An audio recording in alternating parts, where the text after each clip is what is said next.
Good afternoon, everyone. My name is Juan Gonzalez. I'm the co-host of Democracy Now! And the co-moderator of this panel. Welcome to all of you from the Netroots 2021 conference. The topic of this panel is From Standing Rock to Vieques, Puerto Rico, the cost of U.S. colonialism.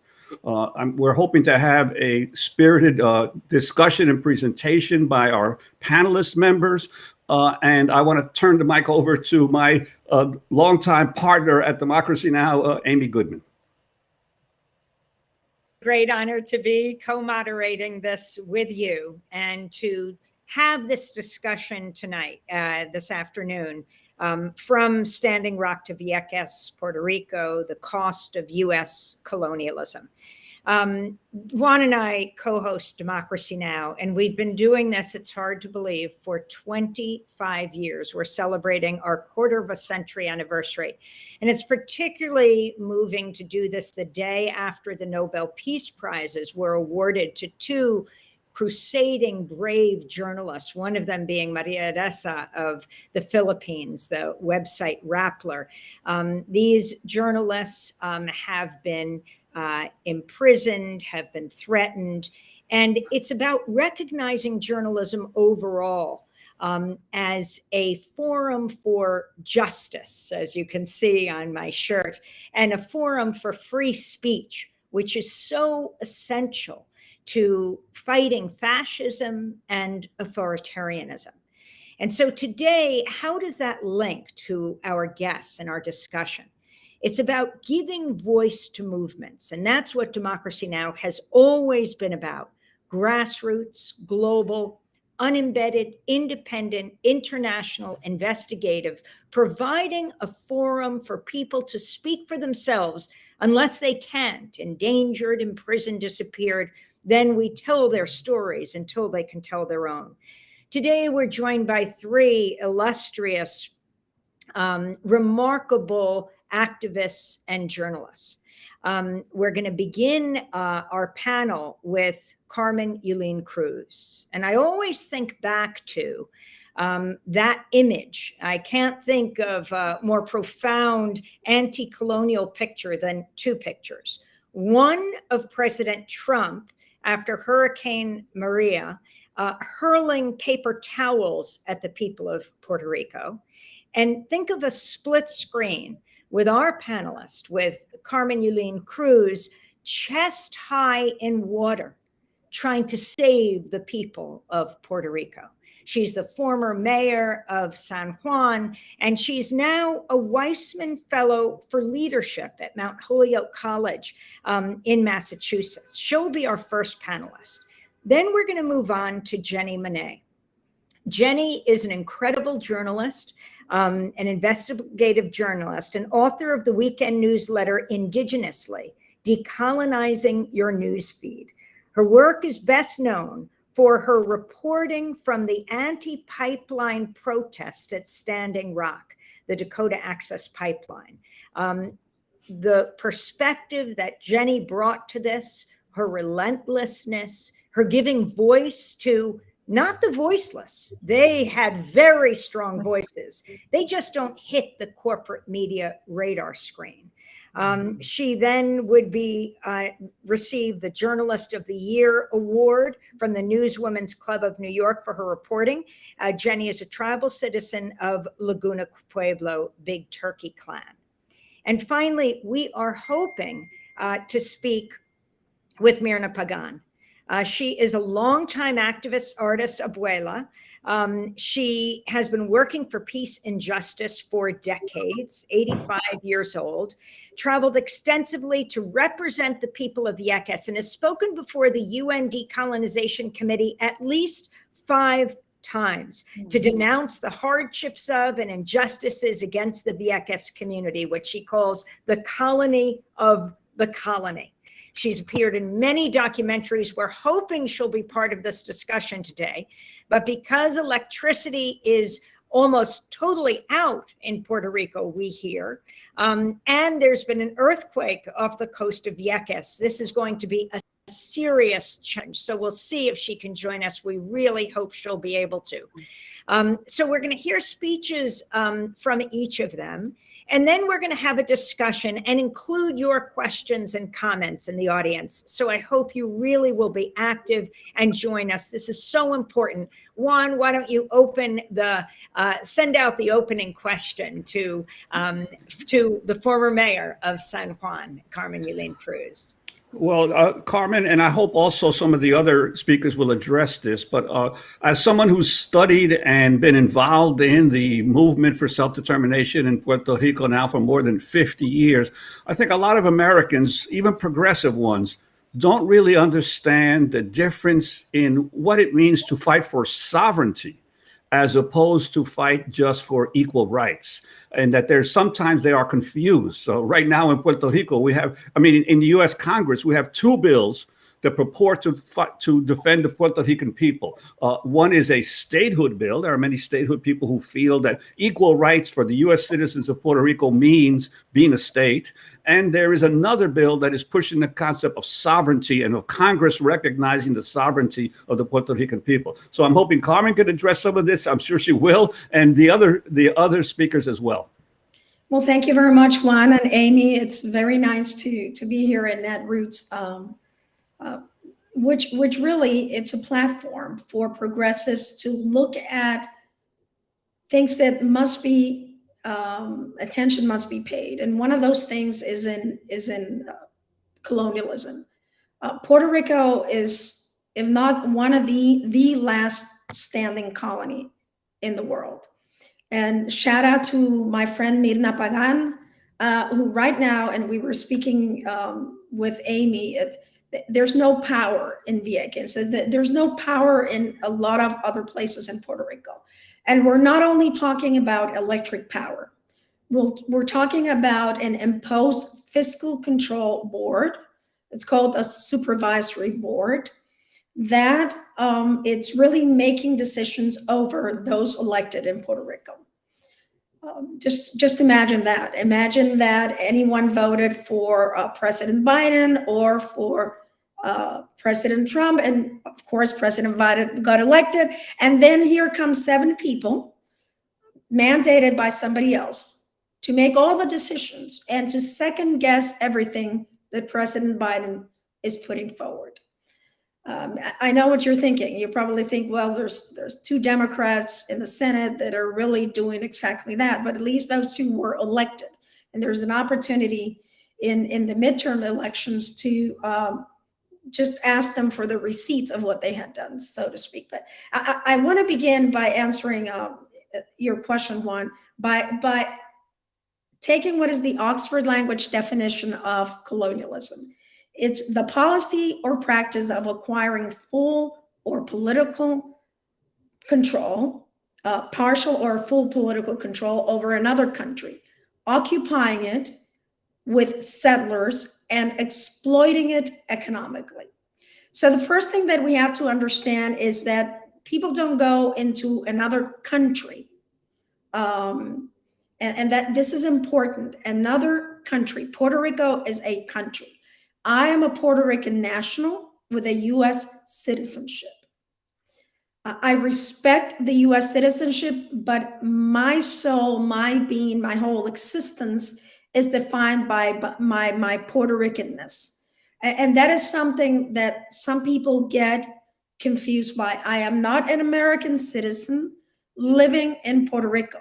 I am a Puerto Rican now living in the United States, which is also an American citizen. That duality sometimes confuses people. So if we start from that standpoint, that we are an island nation, and that as a nation we have our right not only to seek sovereignty but to seek self-determination. And this is the importance of that one bill that you mentioned, which was introduced by Congresswoman Nidia Velázquez and Alexandria Ocasio-Cortez. It talks to Puerto Ricans in a way that Congress had not spoken before. Number one is we recognize that Puerto Rico is a colony. The subtext to that text is that Puerto Rico is a nation.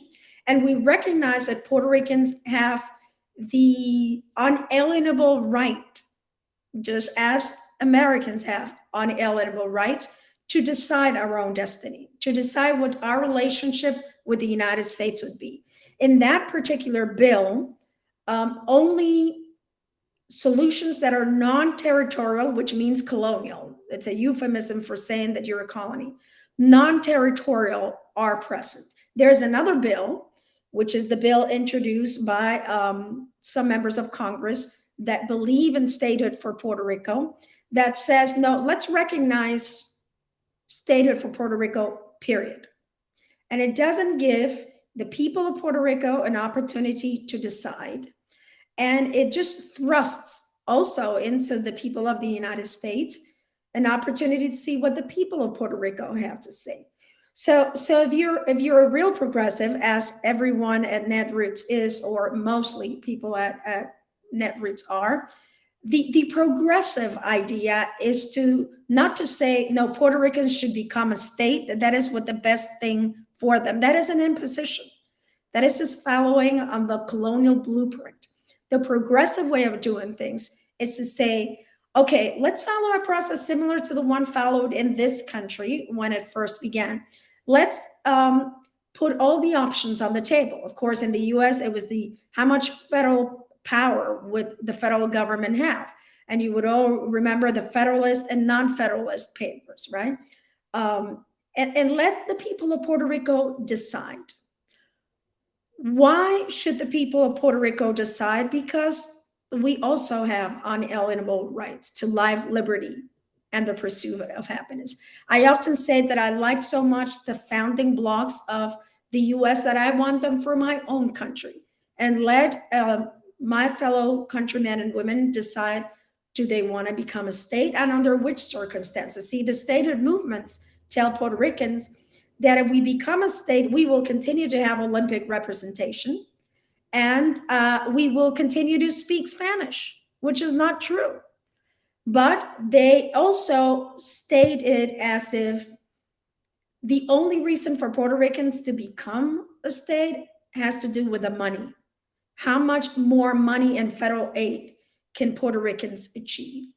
So when Mirna Pagan has no power in Vieques, that is really a metaphor for what we as Puerto Ricans endure, which is no different, and Jenny's going to talk to us about, no different to what other disenfranchised groups in the United States, what other sovereign nations like indigenous sovereign nations in the United States have endured. One of the awful things about Hurricane Irma and Maria, not only the image that Amy Goodman reminded us all, and most of us need very little reminder. Most of us need very little reminder. I have this on my desk, and when it's at night, I just turn the light on. 3,000 people. 3,000 people died, yes, because of the botched effort of a president that didn't get it, but also because of things that are intrinsically colonialistic. One is the Jones Act, which doesn't allow us to buy any products and services from ships that are from other countries that are not the US. They could technically do, but if they choose to go to Puerto Rico first, they can't go to the continental United States. Notice I didn't call it the mainland, because that would make us in Puerto Rico the second or third land. And we're on equal footing. We're not better and we're not worse. But really, we were not allowed to buy generators or to buy lampposts from countries that the US buys them from. We weren't allowed to. So 3,000 people died because they had no access to power in Puerto Rico, electrical power, and that means no access to clean water. That means no access to good medical attention. That means no access to getting their medication. So our entire life as Puerto Ricans is controlled by some overriding topic that has to do with the United States. the gas that we buy, the food that we buy, the pesticide that we put on. And this horrific notion that the pro-statehooders have tried to give, especially the progressive, saying the overwhelming majority of Puerto Rico wants statehood, is just absolutely not true. The numbers are not there. If you take the prior plebiscite to the one that was done in the last elections, there was a 42% drop in the amount of supporters for statehood. So let us decide. Let us decide what we ought to decide, which is our future. And I understand that when you are part of a powerful nation like the United States, you probably think the best thing that I can do for another group of people is to let them come in and let them be part of us. The problem is that that other group of people is a nation that has been under colonial rule from Spain, and a nation that has been under colonial rule from the United States. So just listen to our voices. Isn't that the American thing to do? Isn't that the progressive thing to do? Carmen Yulín Cruz, the former mayor of San Juan, and we're going to be hearing more from her. We're going to bring in Jenny Monet right now. I first met Jenny around the whole struggle of the standoff at Standing Rock.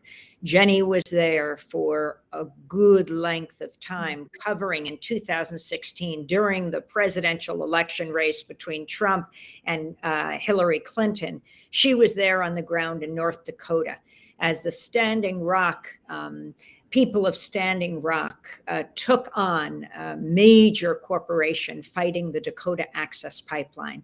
Jenny, if you could give the story behind what happened, and then if you can link it in to the whole struggle for sovereignty and decolonization. Sure. First of all, it's an incredible honor to be joining all of you guys here today and to have this rich conversation, and to Netroots Nation. So just thank you for the opportunity. And also, Amy, thank you for all of your coverage at Standing Rock as well. It is something that Indian country repeatedly remembers. It's particularly the galvanizing footage from September 3rd, 2016 of the dog attacks that literally got the attention of the president, who was, halfway around the world at the time. So I just like to mention that as we set the stage and looking at the impacts of colonization. And there are just so many strong, important things that have been raised already in this discussion. Your mention of the Nobel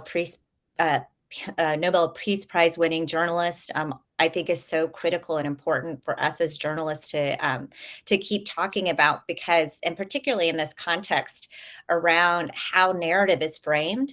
And when I was prepping for this conversation, I have to say that when I was looking at what had been written by journalists like myself about statehood and the prospects for Puerto Rico, it is exactly what Carmen has mentioned, that there is this seemingly single narrative that has dominated the news feeds in terms of this somehow being, this gift that would be given to Puerto Ricans. And, from an indigenous perspective, of the lens I'm always looking through, I can't not look through. It was very apparent to me that a lot of the real struggle for understanding the legacy of colonization on Puerto Rico has been lost on a lot of the journalists who may be writing about it. And in that respect, you're really how that affects policy, right? I mean, that's what we're talking about, how that impacts policy on the ground in the bills that are before us.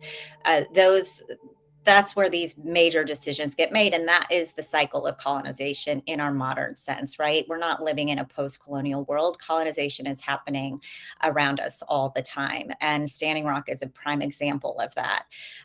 You know, what we had at Standing Rock, if we're talking about the metaphor of power, is that what Standing Rock represented was literally power of the people. You had what started off as, you know, small momentum that built after the Keystone XL pipeline in South Dakota from a joint effort really between Indigenous advocates and, you know, a ranching community of South Dakota, two groups of people that, you know, historically have been at cultural odds with one another, had joined together for a fight against a pipeline that nobody wanted.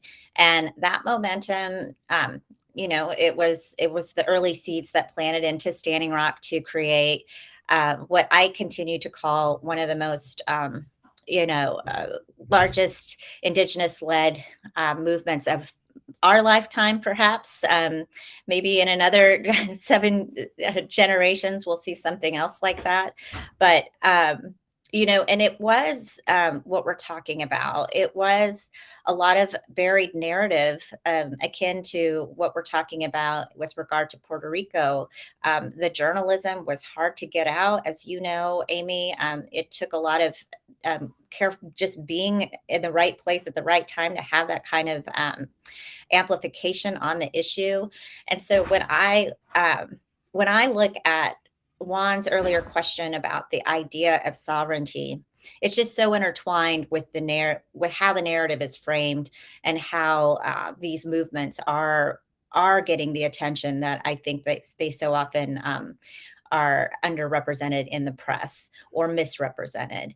And you know, from an Indigenous perspective, how sovereignty is often perceived is often through the eyes of the conqueror, right? There's one of our lead legal experts in Indian country, Walter Bunke Echohawk, authored a book called Courts of the Conqueror. And it takes a critical look at the actual foundation of laws and the legacy of the courts and its grave impacts that it's had on the colonization of Indigenous lands here in America. And, you know, the Courts of the Conqueror is just that. They are laws, rules of law that are meant to support those in power, those with the power. But when akin to Standing Rock, we heard that term all the time, right? The rule of law in terms of the militarized policing that would you know, be invoked against water protectors or, you know, the deployment of the National Guard. It was always to protect this, quote, rule of law to defend the Dakota Access Pipeline. But when you reverse that question and you ask, well, whose rule of law? You know, from an Indigenous point of view, we're talking about our treaty laws. And I think that when we bring that perspective in, which I think is so rich in this conversation, is I think that we as a society are just starting to really look at the value of treaty law. And it's so new and foreign because of its historical record, that they have been these buried agreements that so few people understand and know that of their existence and the power that they hold today for all kinds of reasons. You know, most directly when we're looking at you know, our biggest emergency, the climate crisis.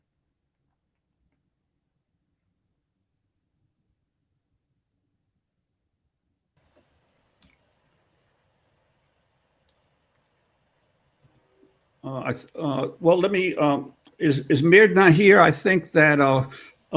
Thanks for that presentation. And Mirna Pagan, if you could talk about the long-term struggle of the people of Vieques and Puerto Rico against this military, this constant battles that Puerto Rico had in the islands of Culebras and Vieques to assert their right to have control over their own land and to prevent the kind of contamination and attacks. But the U.S. military not only occupied Vieques for 60 years, but rented it out to the navies of Latin America and Europe for target practice. They'd actually charge money for the navies of other countries to bomb the islands of Vieques.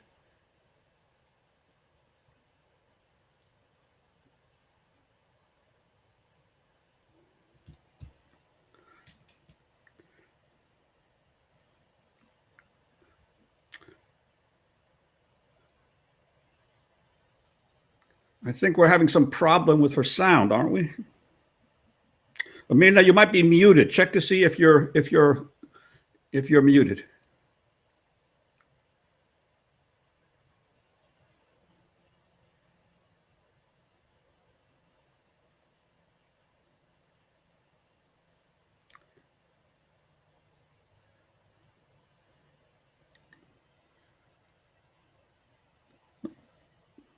No, we're still unable to hear you.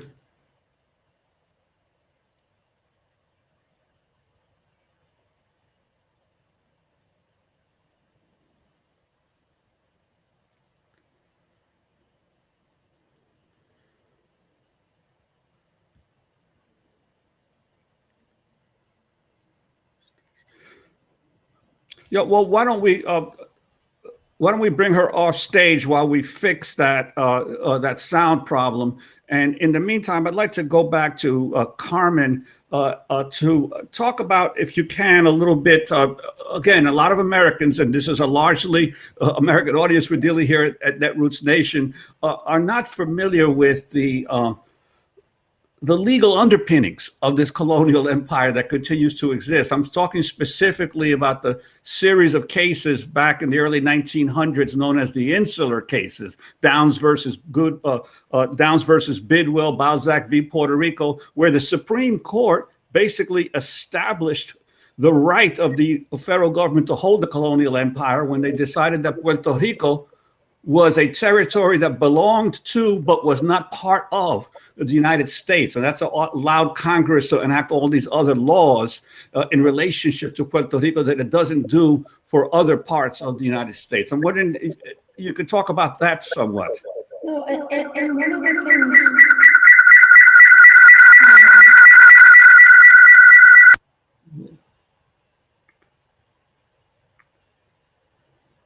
cases, it all there you are. Okay. It all boils down to the insular cases.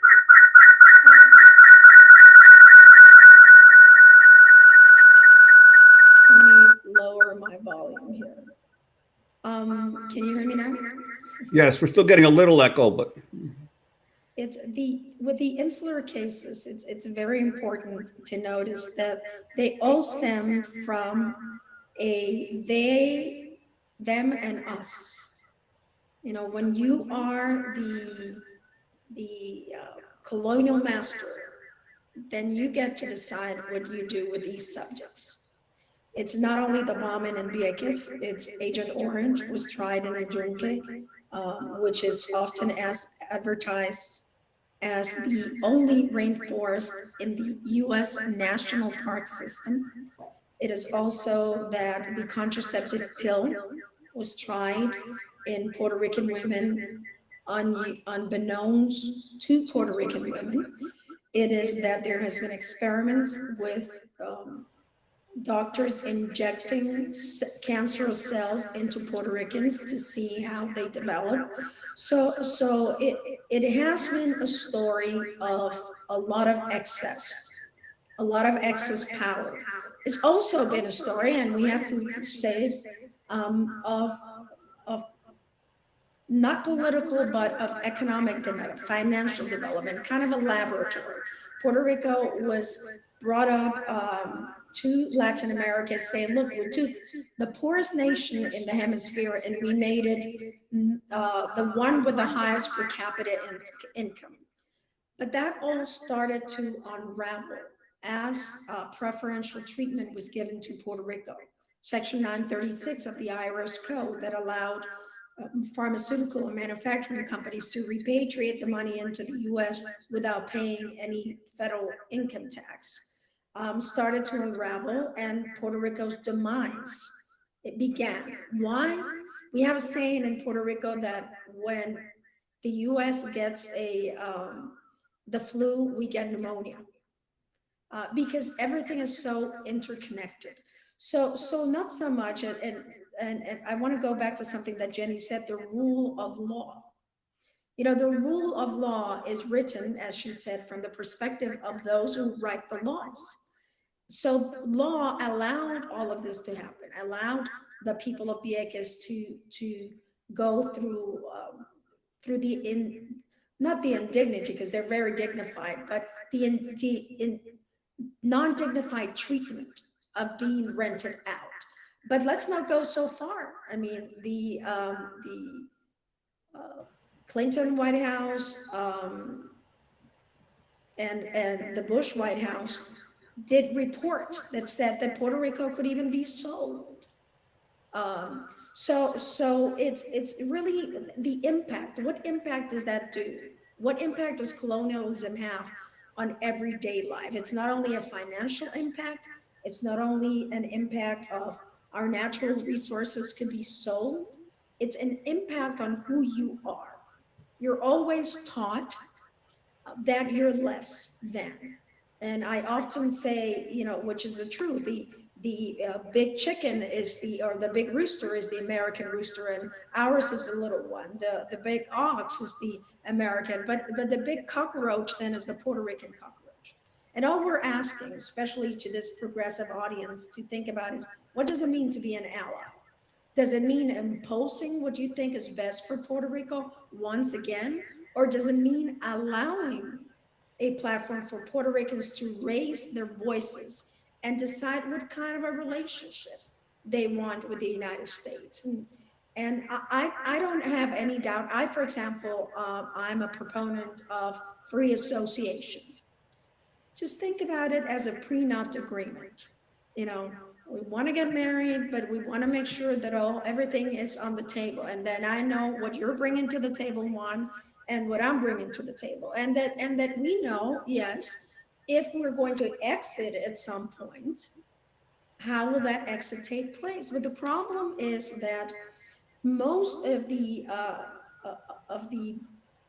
audience in the United States listens to and says, what can we do to show Puerto Ricans that we appreciate them, that we respect them? Oh, let's make Puerto Rico a state. And that's not what most Puerto Ricans want. Most Puerto Ricans want is to let them know that we want to raise our voices, we want to have a process of self-determination, and we want to decide what that relationship is.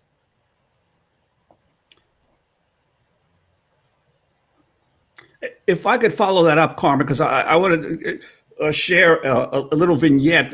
Back in 1999, when I was in Puerto Rico covering the Vieques protests, I was there when Reverend Jesse Jackson, a longtime progressive leader in the United States, was there also protesting the U.S. Navy. And one evening, we were having dinner with Jesse, and privately, he said to us, listen, you guys, I'll never say this publicly, but why don't you want to become a state? He says, think of it.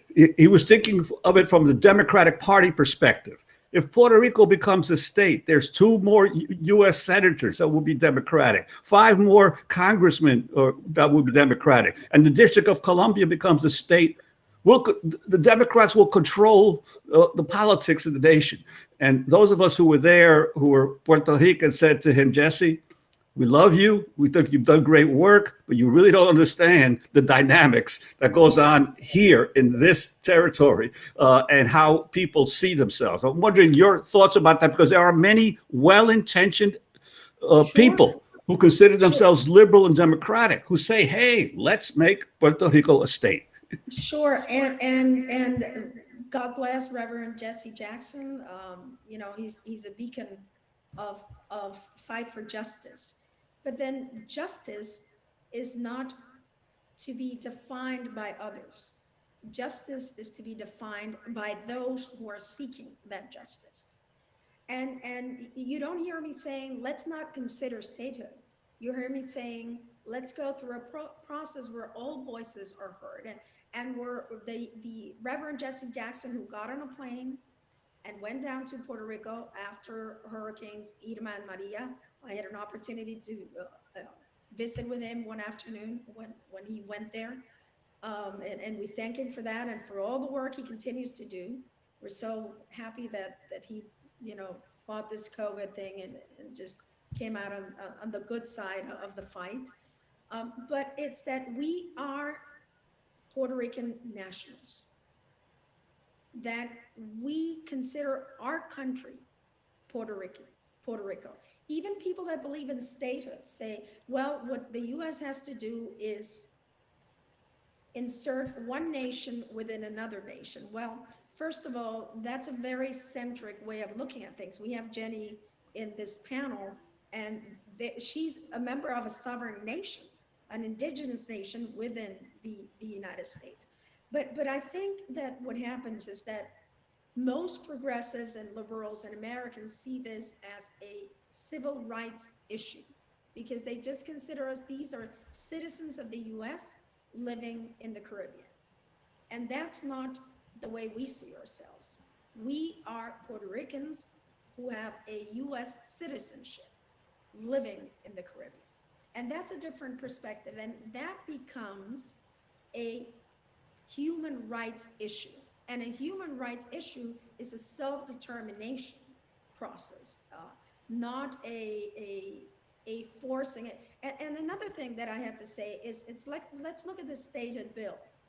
The statehood bill doesn't want Puerto Rico to become a state. It just wants the Congress to say if it would like Puerto Rico to become a state. And a lot of the people that are in charge, unfortunately, don't take the time reading the bills. And they say, oh, Puerto Rico was so mistreated under President Trump that we want to make sure that now under President Biden, we want to provide them with the opportunity to be part of us. Well, you don't stop being a slave because your master feeds you 3 meals a day and only whips you 1 day a week. And I know that when I say that, some people say, oh my God, what are you talking about? Well, I'm talking about right now, the American taxpayer is paying for the distribution system of the Puerto Rican Power Electrical Company to be redone completely. And an executive of that company refused to tell Congress this week what were the salaries that were being paid. So, you can't have your cake and eat it too. All we're asking, again, is to be treated equally. And that means allowing us to decide what that relationship is going to look like.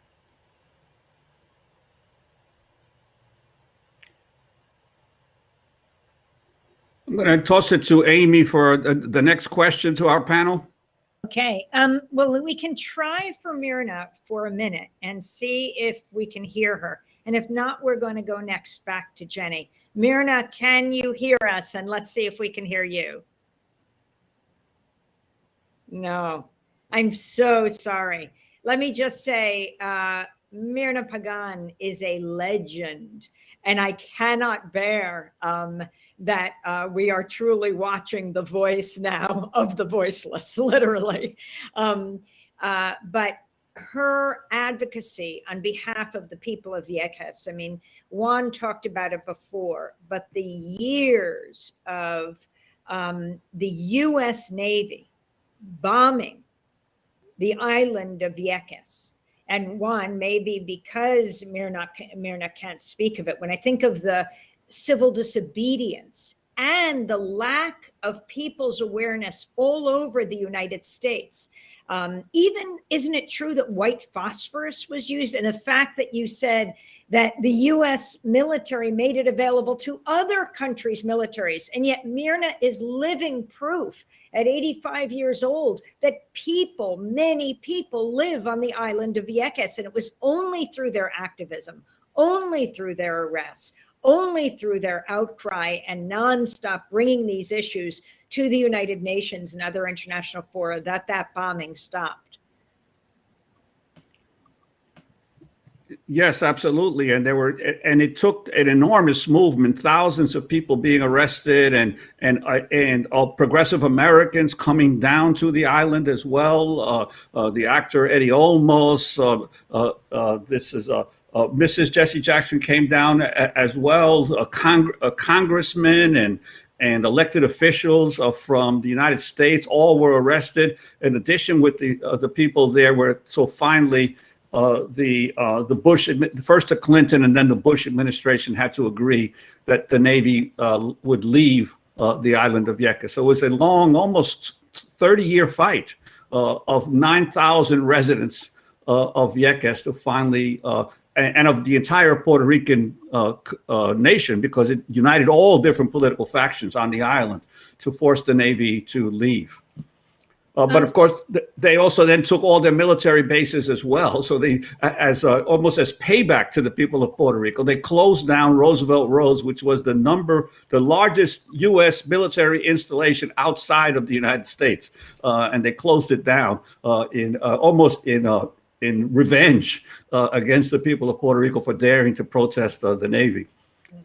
But I don't know if you want to move to Jenny. Yes, although I'm going to try one thing, and that is, Myrna, if you could just rip your headphones out of the computer. I just want to see if by some chance they are the problem and that you could speak without headphones, that microphone.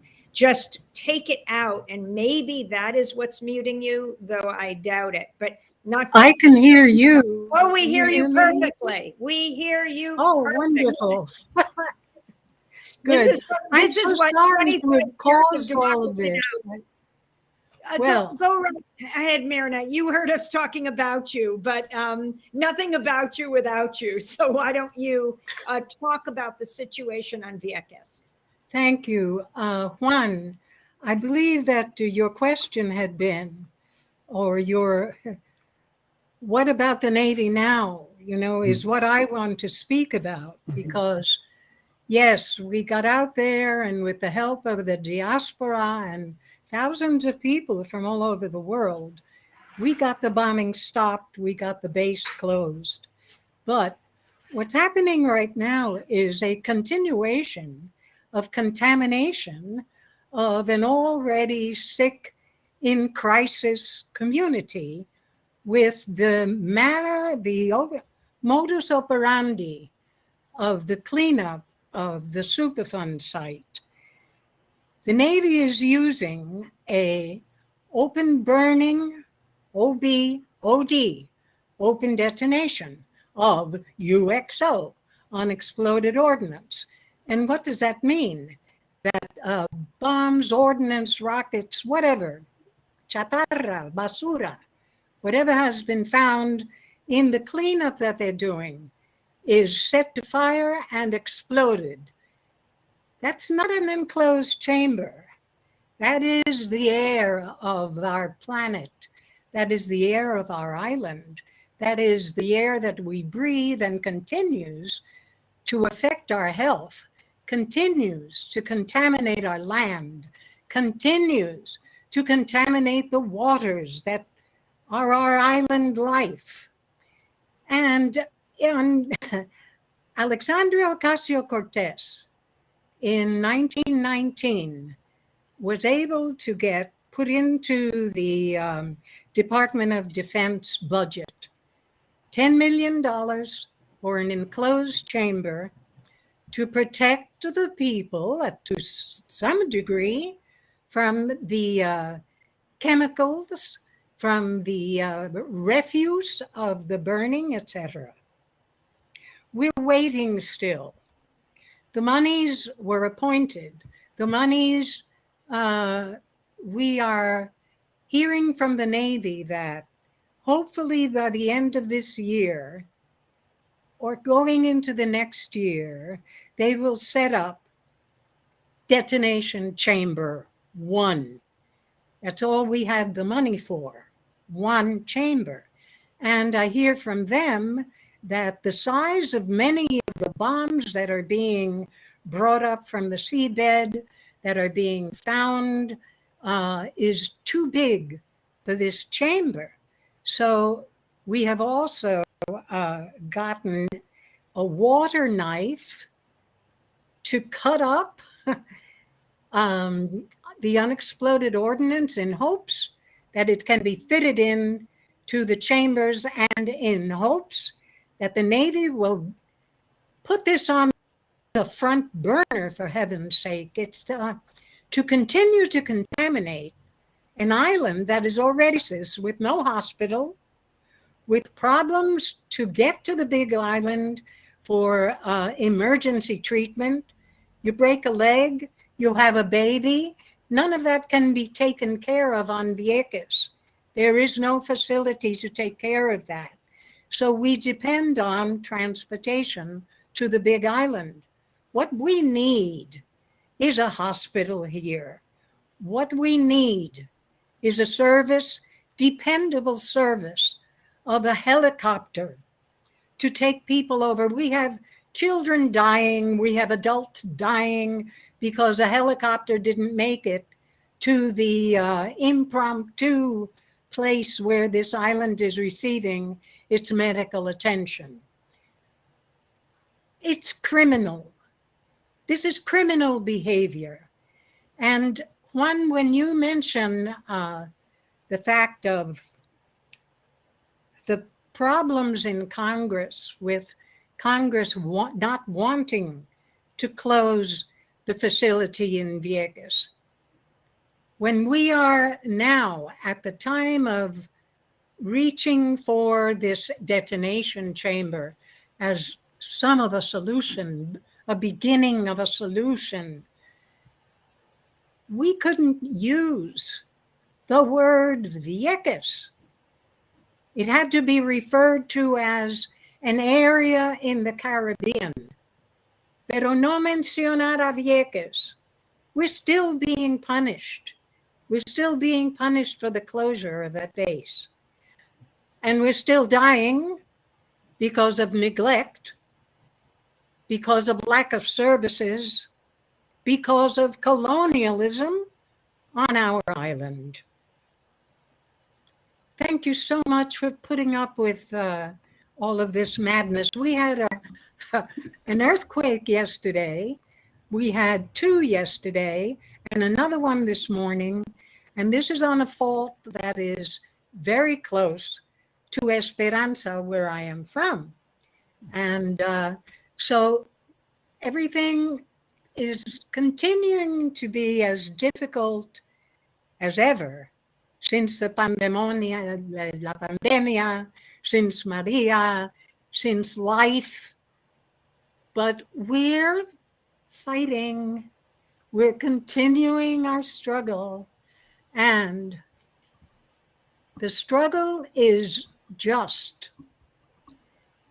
The treatment is unjust. The desecration of the land cannot be accepted any longer, and it continues. So we'll just keep fighting, praying, and being compassionate, because I think that's the biggest thing that's lacking in governmental behavior these days, is the fact of compassion for the underserved. And that is where we are meant to be and to serve. Thank you, Juan. Thank you. And thank you, Milna. If we can, Jenny, if you could talk about in the aftermath of the protests at Standing Rock, what has been happening in recent months? Well, the most recent development from Standing Rock is that Energy Transfer Partners is seeking the Supreme Court to review a lower court's ruling that the Dakota Access Pipeline undergo a fierce environmental review. If you recall, that was always central to the stand at Standing Rock and what eventually stalled it temporarily at the end of the Obama administration, December 4th, 2016, when the pipeline was temporarily stalled and then restarted in the early days of Trump. And so that's it's not surprising, but it's just making its way through the courts. And I think that's also a really strong indicator to show when we're talking about movements and resistance, is that the fight at Standing Rock is far from over. The teepees and the tents may have been raised, and, the water protectors are so scattered, around in all kinds of other movements, but this one core fight is still continuing. And I think it's emblematic of a lot of things that we've seen in the 5 years since the stand at Standing Rock. Certainly, it got amplified in the aftermath of George Floyd's murder and looking at racial justice through a very heightened and critical lens. But I always say that Standing Rock was the test kitchen for these times that we're all living in right now. And certainly what's going on in Vieques, that the historical timeline of which Myrna was able to, I'm so glad that she's able to join us here today. She just brings this kind of visualness that I think is so often missed when we're talking about these kinds of movements, and the importance of understanding them, is that the invisibility factor is something that permeates the indigenous narrative. And certainly the Vieques narrative is that it's been buried off the radar of so many people. And then when you see these reminders of people like Myrna, who are the face of these communities, that these weren't just wastelands to go and do practice bombing in, the way that they did for Mescalero Apache lands for the atomic bomb, right on the border. Indian reservations were akin to that. It's part of our shared legacy. And so much of what Myrna has to say just resonates so deeply. And I think for Indigenous peoples worldwide, I mean, among the people that were there in Vieques, joining all of the celebrities in the 90s was also the Nobel Peace Prize laureate Rigoberto Menchu, indigenous of Guatemala. And, those indigenous peoples don't need to have it explained when, resistance campaigns don't just, rise, but they prolong and they continue. And I think that is central to your question, Juan, about, where are the developments with the Dakota Access Pipeline. And they live in the courts right now, but it's just as fierce of a battleground as it was in North Dakota. Its movements, and especially Dakota Access Pipeline, while ultimately, though Obama did drag his feet, but at the end stopped the Dakota Access Pipeline. And then as soon as Trump came in, he green-lighted both the Dakota Access Pipeline, Keystone XL. Then President Biden immediately stopped the Keystone XL, and that came from years of activism, but allowed Dakota Access Pipeline to continue. And you talk about it being in the courts now. Now, in the last few days, you have what's happening in northern Minnesota. We've spoken to Winona LaDuke and Tara Hauska, Winona of the White Earth Reservation. The Enbridge Corporation says that the oil is flowing through the Line 3 pipeline, what they have been fighting and getting arrested over these last months. So if you can talk about what it means to have a Democratic administration now, as opposed to a Republican one, when Enbridge is moving forward, Dakota Access Pipeline has moved forward, and yet you see the $3.5 trillion reconciliation package, the Build Back Better package. I think very much that comes from indigenous activism, where around the issue of green energy. So what do you think is the language the Democratic administration and Democrats in Congress need to understand what people have been fighting for so long?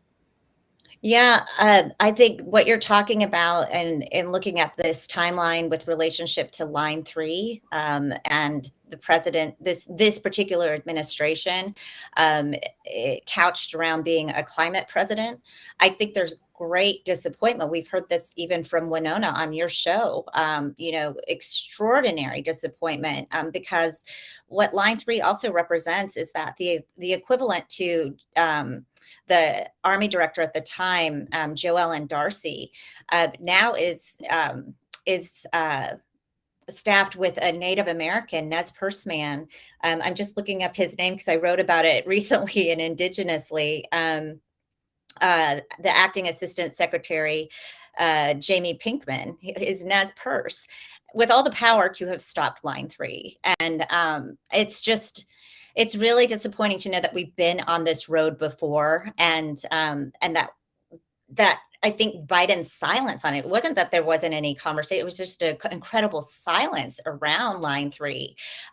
It just, I think, is going to take a long time for Indian country to make sense of that, particularly how they rallied for him for in this historic election, turning out in record numbers, and in some states turning red states to purple or blue, and certainly that was the case in other districts. And it was held on the promise of land stewardship, returning the lands. Even this weekend, we saw something from the Biden administration around something that might not seem like a big deal, Indigenous Peoples Day. But there's a proclamation that the Biden administration has made around Indigenous Peoples Day. And then at the same time, he wants it both ways, and also proclaiming Columbus Day as well. It's like, that's great. And it completely glazes over, the acknowledgement for Indigenous Peoples Day. And I think that that's falling flat.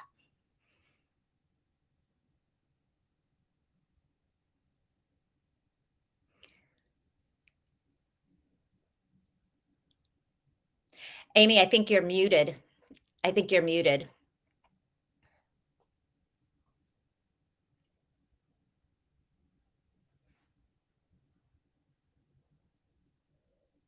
Can't hear you.